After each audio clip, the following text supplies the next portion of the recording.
The starter switches on these scooters have a lot of problems where the contacts inside get corroded just from rain and being outside, and then the switch stops working. So I'm going to show you how you can fix it without having to buy a new switch. After you take the switch out of the bike, you have to get a knife and carefully pry open the top cover.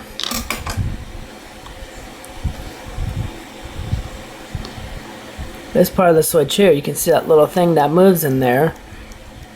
That's the bottom of the switch.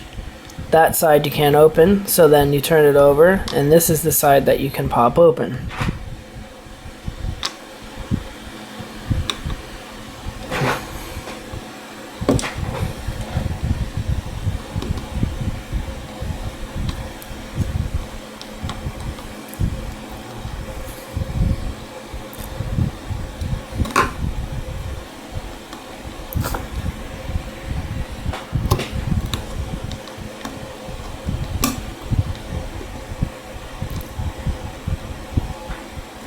This one is going to be tricky to open because I've fixed this before and I sealed it with silicone.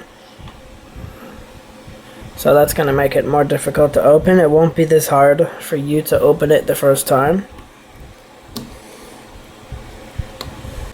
These switches are pretty fragile because of the cheap plastic they're made out of. So you're probably going to do some damage to it trying to open it.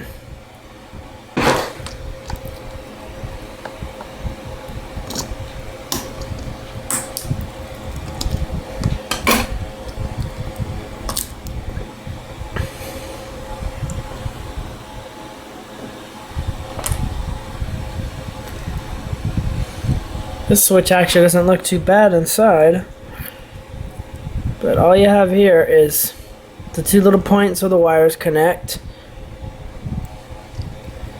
Then when you activate the switch by pressing it, this little metal piece here with the spring on it just touches there, touches here, and completes the circuit. When you press on the switch, it just pushes this little metal piece here that has a spring on it against here and connects these two together, which completes the circuit, and then that powers the starter relay, which then turns the starter motor to start your bike. So right here, you have to make sure these contacts are clean and they're not corroded, and also here on this metal plate here that you can see it's kind of bent at an angle, and then it has the spring inside in the middle. Sometimes too, the spring might not be pressing hard enough, so you actually have to take the spring out and stretch it out.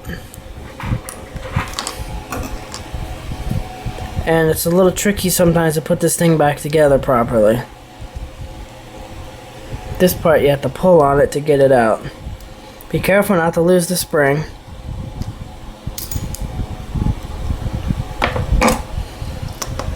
Yep, and it looks like I lost the spring.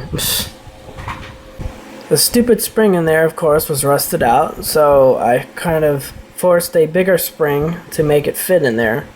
And I'm gonna see if this will work. Otherwise, I'll just buy a new switch because they're pretty cheap. It's just inconvenient having to wait for it to come in the mail.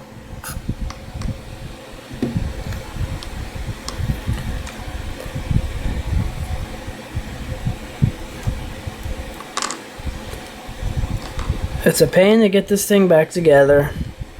There's a pin on the bottom, and then there's a hole right here where this little point here lines up with that, and it acts like a hinge, and you have to snap the two back together.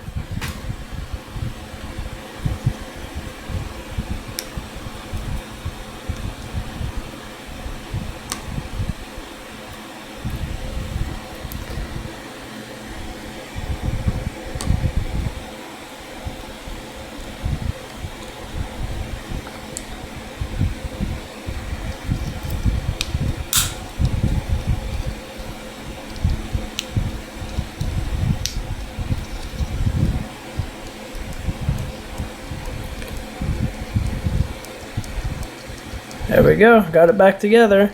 Now I have to see if it's gonna work. In this case, the contacts weren't corroded, but it was because that spring wore out and it wasn't pushing that plate inside hard enough to make a contact to complete the circuit.